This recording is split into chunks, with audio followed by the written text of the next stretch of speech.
kryetar. është garë realisht e kryetarëve, apo, pra, a mune me funksionu kështu? Për shembull, jo, a mune me funksionu si nëse secili që e ka kryeministrin në, pra, partia që e ka kryeministrin, ai pastaj hyn garë si qeveri me premtime e jo si kandidat. Për shkak se në fund fundit, qeverit ndrohen e pastaj kryetarët janë të vetmit që nuk ndrohen për 4 vite. Pra, s'ka gjë që i hek ata që s'ka. Natyrisht, Zoti Kurti është një figurë e cila është më e votuar në prizren, nëse e dini. Në zgjedhjet e fundit parlamentare, në zgjedhjet e parafundit parlamentare, në zgjedhjet e 2017. Është si me thon kandidati më i votuar. Sa që ka qenë garë, ka numrin më të madh të votave, edhe është interes i qendrës në cilën e drejtojon lëvizjes së vendosi, që të pinë prizren kohë fushate deputet të cilët janë qytetarë kanë parapëlqime. Po besoj që është një këtë legjitime kjo nga ana, si që është legjitime dhe si që ka ardhe membri, do më thonë. Pse s'është legjitime, ose a është legjitime kjo, se e shtrove që këtë çështje. Gara për kryetarët komunës të duhet të ishte garë në mes të kandidatëve të atij qyteti, edhe garë në mes të stafit të aty në kandidatëve për atë qytet. Rrjedhimisht. Gara në prezent do duhet të ishte garë mes meje, mes Artonit edhe kandidatëve tjerë të cilët nuk kanë hyrë ballotazh. Në momentin kur është pothuajse çdo tubim, zotin Kurti, edhe një 2-3 ish ministra ose 2-3 ish deputat, të cilët dalin në skenë vazhdimisht, edhe i theksojnë premtimet, të cilat nuk i takojnë kompetencave të komunës. Ti aty është që është ka dhënë më bëni tentim mashtrimi i opinionit publik. Domethënë më dalë me premtuar në fushat për kryetarët komunës prezent që kemi rrit pensionet. Kush ka me rrit pensionet? A mund është me rriti pensionet? As ti, as unë s'po me rrit pensionet. Ajo është garë në mes të elektoratit tonë edhe t'ju, mes meje edhe teje, edhe rrjedhimisht do duhet të udhëhiqet nga unë edhe nga ti, edhe nga stafi jonë. Normal që ata mund marrë. Pse memri në prunë ti Musa Baki atëra? Memri ka ardhur 2 herë, edhe Vlora ka ardhur 1 herë, 3 herë kanë ardhur. Të ju kanë çdo ditë. More më shumë do të ardhë ajo, s'kam fuqet kundër, po pse prunë? Mos e ki këtë logjik që s'van marr figura qendrore në fushat. Gara për prezent është garë në mes të kandidatit të vendosjes edhe kandidatit të PDK-s. Edhe duhet më udhëheq prej meje, edhe prej tij, edhe prej stafit tonë. Çka shumë ty? Po të pengon prezenca ti në prizren po mdoket. Fakti në shtrohet. Për shkak se nuk është kandidat për kryetar të prezenit, edhe del e jep premtime qytetarëve të prezenit për një garë që nuk është vetë pjesëmarrës, aty ai po tregon dominimin e vet. Edhe për të regon që ti faktikisht jenë në hijen e ti, edhe aj nesër me bo Baki më ndohë, më bo të kryetari prezenit, aj ka me vendosë për ty, sepse aj është figura e cila i ka fitu zgjedhjet, edhe aj ka më udhëheq prezenit. Mirë, për shembull, a më me bo një pyetje kështu. Tash që tenderin e ndriçimit e ka djali Ferhat Shalës, a i bjen që ti jenë në hijen e njerëzve të figurave qendrore, ose që zoti Reqica vjen shpesh në prizren edhe promovon projekteve sa? A jenë në hijen e ti? Po jo, po ta kundërshtoj logjikën tonë, se unë s'menoj si ti. Janë të ishte ardhur. Po ti normal që nuk mendon se unë, se më pas mendon se unë i shikon ndryshe. Po gabim është, se vetë po e bën këtë. Po ti duket gabim. Po vetë po. Dolim tek disa çështje që lidhen. Kështu gjë. Ja. Okej, bëse e izoluam po. Këtë pjesë. A dalim te pra u përmendën ujësillësi më shumë ti. Unë po duam të përmbledh me një diçka, pra ujësillësi, kanalizimi, hapësira publike. Oferta për 4 vite të ardhshme. Kush më filloi parë? Ju, pra po ju diskriminoj pozitivisht në çdo pjesë për disa herë për shkak të rondit të parë të zgjedhjes. Kompetencat për përmirësim furnizimit me ujë janë të hidroregionit. Edhe hidroregioni menaxhohet është ndërmarrje publike që menaxhohet nga qeveria. Megjithatë, qytetarët e komunës Prizrenit janë qytetarë tonë, edhe logjikisht komuna nuk mund të qenë indiferente. Për këtë arsye na edhe mi marr me këtë punë, edhe kemi investuar një 5 milion euro për këto 4 vjet të fundit, edhe në termen gjithsesi do të mirëmi. Domethënë një pjesë të buxhetit do të ndajmë, do të shikojmë përmes agjencioneve të jashtme ndërkombëtare, konkretisht përmes agjencionit zhvillimor francez, ku veç që kemi arrit marrëveshjen për 25 milion euro, projektin për ndërtimin e kolektorit të ujëve të zeza për pjesën e dytë të Prizrenit, edhe për përmirësimin e furnizimit me ujë.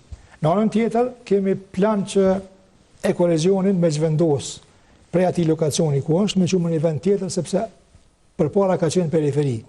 Po për shkak zhvillimit të qytetit, ekoregjioni, ndërmarrja që i grumullon mbeturinat, ka met në një zonë urbane, edhe nuk ka shumë e preferueshme me lanë. Aty planifikojmë me çu diku tjetër, po aty kemi pas pak një situatë ku kemi stagnuar sepse kemi dorëzuar një dokumentacion për ndërmarrje me partneritet publiko-privat, por qeveria nuk na ka përgjigjur që një 8-9 muaj, a obligimi ligjor është më përgjigj brenda 1 muaji, edhe do të merrem edhe me atë punë për sa i përket parqeve, edhe hapësinave gjelbërta, te shtëpia e bardhë, domethënë te ashtu quajtur shtëpia e bardhë, ku zyra kryetarit të komunës, ne kemi pas fillimisht në plan me ndërtu një objekt P+1. Mirë po, për shkak se i shtrajt. Artoni ka thonë në këtë intervistë se diçka ka dyshuar që aty po bëhet një qendër tregtare, diçka kështu apo. Jo, nuk është vërtet, s'ka qenë, aty ka qenë plani, aty ka qenë plani me ndërtu një parking. Aty ka qenë plani me ndërtu një parking P+1, edhe një parking -1 edhe -2, edhe një ndërtesë P+1. Në ndërtesë ka pas më pas galeri të arteve, edhe hapësina për objekte, për organizata jo qeveritare të cilat mirën me kultivimin e artizanateve, me trajnime për trit, për IT, me këto zanatet e vjetra, sikur që janë argjentartë, që marrojnë kapuqa, briska, edhe për organizata për fuqizimin e grave. Mirë po, kur është bërë projekti, kemi pa që kushtoi dikush rreth 7 milion. Edhe për shkak se s'kemi pas buxhet, kemi filluar revidimin e projektit dhe tash do të bëhet aty veç një parking nën toksor, -1, -2, pjesa tjetër do të jetë gjelbrim si park, edhe do të lidhet me këtë bashdarhanën, sheshin, edhe këtë vrapusën e prezenit që kemi qitë, do të bëhet një shesh i madh me një pjesë të gjelbrimit aty, po ashtu një park në Korridh është i planifikuar, edhe ka lagja Baramcuri janë të planifikuar disa parqe, jo për një vit, por për një mandat. Këto, edhe unë besoj që ne shumicën prej tyre, ndoshta jo të gjitha, do t'i realizojmë, varësisht sa do të kemi buxhet, edhe varësisht se kush do të jetë në qeveri me na përkrah, edhe me na hiq sankcione që me pas qasje në funde ndërkombëtare përmes organizatave. Okej. Uji, kanalizimi, hapësirat publike. Pikë pari, nuk do të ndaloj projekte që vijnë nga niveli qendror, për shembull siç është diskriminuar rajoni i Zhupës, fatkeqësisht vetëm 2 mure janë bë, kanë shumë projekte. Tash ne ju dëgjova zotit tota ja blen me vëmendje. Po populacion dezinformata. Po të lutna tash ta përfundoj. Në Zhupë atje vetëm 2 projekte, 2 zida, janë 2 mure që thonë atje. Komplet memorandume të bashkëpunimit që kanë ardhur i ka refuzuar me bë, pse nuk e di. Përbesa ka kryetar komunash që menzis presin me bin ministrin me investu diçka. Ata janë zot shtëpie për një me. Nuk mojnë një natë, jo ky vetë vendosës, ky PDK-s, ky LDK-s. Unë do të mundohem që t'jem zot shtëpie tamam. Nuk do t'i ndaj njerëzit ose institucionet që udhëheqen nga njerëzit me bindje të ndryshme politike. Do ta kem përgjegjësinë që unë të shtyj përpara interesat e qytetarëve të Prizrenit, të ndërmarrjeve tona publike dhe në fund me i bë zgjidhje problemeve që janë reale. Zgjidhja çështja se ujit pjesë pikë pari çka do të bëj është do të ndërtoj komunikim normal me hidroregionin, i cili edhe raporton asamblen komunale për punën e vet. Duke bërë këtë raportim, duke komunikuar normal këtë projektin e 20 milionerësh të famshëm, se këtë kemi që si zgjidhje për shkak se është projekt hidroregioni, duhet me fillu me bazamensimin e gypave të vjetër të azbestit në qytet, projekti madh, ka interesuar organizata ndërkombëtare, ka ministria mundet edhe komuna me participu me buxhetin e vet. Do të kyçim 3 burime të reja në këtë sistemin e ri të ujësjellësit. Në Prizren do ta bëjmë edhe pra 3 burimet në Vërmit, Sozi edhe Poslisht, që kanë kapacitete të mjaftueshme, po besoj që mi përmbush nevojat aktuale. Kur ndryshohet edhe rrjeti i vjetër, po flas në pika të shkurta, ekspertët mendojnë që krijohen mundësitë për me i bë zgjidhje për momentin problemit të ujit të pijës. Bashdarania nuk ka nevojë për galeria, bashdarania ka nevojë për vend parkingje, urgjentisht ato. Prandaj vend parking do ta kem parkingin në toksor prioritet në atë lagje që është karakteristike, është lagje në formë qarshie që i thojnë, duhet me harujt identitetin asaj lagje që cila ka biznese familjare, biznese të vogla, dhe me fanatizëm do të harruj këtë identitet të saj, duke bërë brendimin edhe asaj lagje, duke reguluar dhe fasadimin për ta bërë atë dhe një atrakcion të arshëm si vend ku zhvillohet edhe ekonomia, po edhe turizmi. Po gjithmonë duke pas parasysh parkingin, ne mbrapa shtëpisë bardh, pa të marrë një vendim, aty e kemi bërë një parking në mandatin e kaluar, por ka nevojë hala, tash duhet me vazhdu ose me konstruksione me bë parking mbi toksor ose me vazhdu nën toksor që më gjasme nën toksor duhet sepse duhet ta kemi parasysh aty me pas pse jo ndonjë park ose ndonjë hapësirë të gjelbruar që qytetarët mundën me dalë. Projekt e kom pas si zotim, unë pa ta kritiku ish kryetarin Ramadan Muja, tash po as nisi Borç, ku i pa ta thonë se s'pi hek murët e shtëpisë bardh, murët e shtëpisë së bardh do t'i heqi, do ta bëj atë objekt të qasshëm për këtë qytetarët, sepse në fund të fundit institucionet tona s'ka nevojë me pas mure, ka shi qytetarëve, duhet mi largu, është mentaliteti së kaluarës, edhe këto dhe shumë projekte të tjera të cilet lidhen me idenë e bashkëdaronës, besoj që do ta japim prizren edhe atë gjallërin që... Okej, nëse s'ke replikë... E kam vesh një fjali.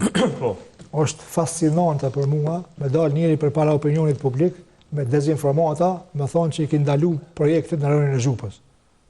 Është fascinante për mua. Deputet e rajonit Zhupës më kanë thonë zëtit Totaj. Ju nuk kam koment ma tepër. Që shki guzim me dalë para audiencës edhe me plasu një të pavërtet fascinante për mua. E qështë është e vërteta? E vërteta është ndryshe, krejt, komplet. A i kemi pranu krejt? A i kemi nënshkru krejt në memorandume? E përmendet prej pjesëve pra më të rëndësishme. Po jo, se boni një akuzë, unë kam informat kritik nga vetë deputet e rajonit Zhupës që nuk na kanë nënshkru memorandume të bashkëpunimit me ministri. Jo, ju lutem mos akuzoni kështu pa lidhje. Ti mund shumë me thonë është pavërtet edhe nxjerrë faktet. Jo veç me thonë e pavërtet edhe pikë. Okej, pse është e pavërtet? Na thuj. E vlerëson elektoratin me namë në dorë. Mërë elektoratin me vlerësu, po ti prezento faktet të zizët. Okej, kalojmë te turizmi. Pra, një prej sektorëve më të rëndësishëm të Prizrenit absolutisht është turizmi, është përmend në këtë debat fillim. Pra, cili është plani juaj, zoti Totaj, për turizmin, pjesën e turizmit për 4 vite të ardhshme, nëse zgjidheni kryetar me 9 nëntor. Tash, viteve të fundit e kemi pa një rritje dukshme të numrit të turistëve që vinë në territorin e komunës Prizrenit. Edhe kjo ka ndodhur për disa arsye. E para vlerat e trashëguara kulturore historike të Prizrenit, po në anën tjetër edhe një atraktivitet që ka vetë Prizreni që e ka dhëruar natyra, po edhe komuna, projektet e veta që ka realizuar, që plan të parë është revitalizimi i Shëdërvanit, i sheshit, i trotuareve, edhe qasja më e lehtë për shkak të hapjes rrugës tranzitit, qasja më e lehtë nga autostrada. Në anën tjetër, jeta e begatshme kulturore artistike që na e kemi sponsorizuar, domethënë disa festivale të rëndësishme, disa që veç kanë ekzistuar, ty ja fillu prej Dokufestit më e rëndësishëm, Autostrada Bienale, masanera festivalet e reja që janë kriju në ndërkohë festivali rock muzikës dhe festivali teatrave, edhe disa festivale tjera, edhe 1-2 festival që kanë më kriju në ndërkohë, e kanë begatu jetën kulturore të Prizrenit. Në anën tjetër, rritja e numrit turistëve ka shkaktuar edhe kërkesë të re për kapacitete hoteliere dhe kërkesë të re për parkingje. Për parkingje bisedum që kemi me adresu, edhe për kapacitete shtesë për hoteleri është një çështje me cilën duhet më marrë, po aty ka mungesë të kompetencave të qeverisë komunale për më dhënë tokën investitorëve potencial për më ndërtu hotele të reja. Në anën tjetër ka pas edhe investime për shtigje, për hecje në përmale, edhe do të ketë akoma më tepër, kemi pas në plan me ndërtu fshat në turistik, konceptin e fshatit turistik, por nuk kemi arrit për shkak se s'kemi pas buxhet më tepër, edhe këtu i ka kontribuar edhe fakti që ne janë marrë 24 milion për një mandat përmes përmbaruesit në emër kontratës kolektive, po koncepti i fshatnave turistik është shumë atraktiv sepse turistët kur vinë edhe duan më natë një vikend Prizren, e shohin Prizrenin, po në anën tjetër kanë nevojë me dalë edhe jashtë diku me pa diçka tjetër dhe kjo kishte më qenë një ofertë i farë zipline është bo, ato na nuk e kemi bo, e kanë bo, më zgabofsha ma herët, kryetari Askuka, mi po është një ofertë interesante turistike edhe ja, edhe mendoj që këto janë ato pikat kryesore, po investimi i vazhdueshëm në guida turistike, në qendre informative turistike, një aplikacion në telefon mobil Edu Prizrenin veç e kemi zhvillu, po duhet me begatu me ma shumë informacione, qëllimi është me bo, do më thonë, një aplikacion ku me një klik të e sheh se në gjdo muj shka ka në Prizren. Ja në kemi këto, në shkurt e kemi këto, për shembull, në shkurt e kemi pavarësi, në mars e kemi një festival tjetër, në prill diku është hasi e hanë, pastaj në maj fillon edhe jeta kulturore, edhe sportive,